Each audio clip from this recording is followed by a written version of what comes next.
নওজোয়ান তুমি পারবা ইনশাআল্লাহ। তুমি সেজদা দিলে আল্লাহর আরশ কাঁপা উঠবে ইনশাআল্লাহ। তোমার আওয়াজে, তোমার হুঙ্কারে, তোমার সেজদায়, তোমার আল্লাহু আকবারের ধ্বনিতে ইসকনের গুন্ডারা হেরে যাবে, ইসকনের সন্ত্রাসীরা হেরে যাবে। ইসকনের জমিন না এটা, এটা ইমানদারের জমিন, এটা মুসলমানের জমিন, এটা কালেমার জমিন, এটা হকের জমিন। এই বাংলার জমিনে ইসলামের পতাকা উড়বে, কালেমার পতাকা উড়বে। এই ভারতীয় আধ্যাত্মবাদের, ভারতীয় এই পৌত্তলিকদের কোন ষড়যন্ত্র বাংলাদেশের জমিনে বাস্তবায়ন হবে না। যুবক দাঁড়ায় চিৎকার বড় বড় ইনশাআল্লাহ। দাঁড়াও নওজোয়ান, দাঁড়াও জওয়ান, দাঁড়াও জওয়ান, দাঁড়াও জওয়ান।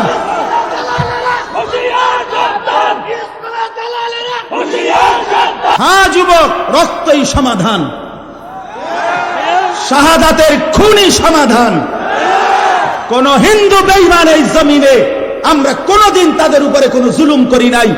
বাংলাদেশের জমিনে আবহমান কাল ধরে হিন্দুরা আমাদের সাথে শান্তিপূর্ণ ভাবে অবস্থান করছে, কারো উপরে আমরা জুলুম করি নাই।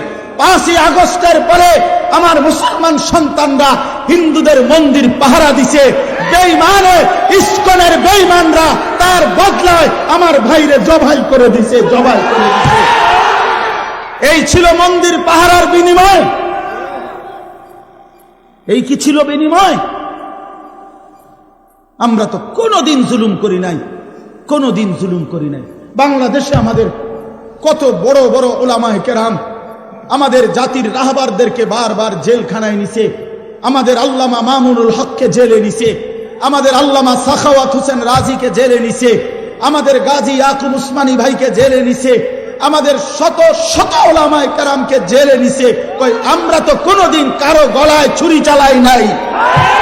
তাহলে তোরা বেঈমান, তোদের একজন বেঈমানের কারণে ওই বেঈমান নারী লোভী, ওই বেঈমান কিশোর বলাৎকারকারী, ওই বেঈমান যৌন নির্যাতনকারী, ওই চিন্ময় কৃষ্ণ দাস একটা অসভ্য, একটা নরপশু, একটা নরপশু।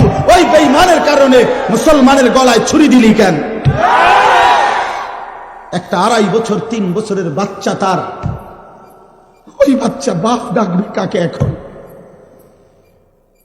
অ্যাডভোকেট সাইফুল ইসলাম আলিফের 3 বছরের একটা বাচ্চা আছে, ওর স্ত্রী 3 মাসের সন্তান সম্ভবা,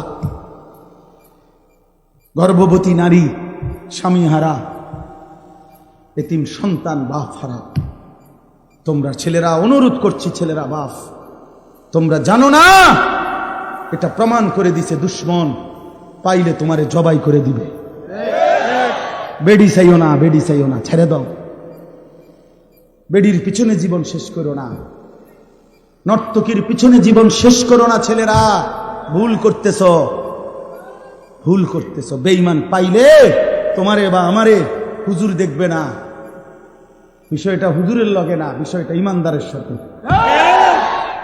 কি ইমানদারের সাথে কিনা বলেন? তুমি যত রঙেই সাজো, তোমার চুল, ড্রেস আপ যাই বানাও, তোমার আইডেন্টি কার্ড তুমি ছিঁড়ে ফেলবা কেমনে? তুমি যে মুসলমান।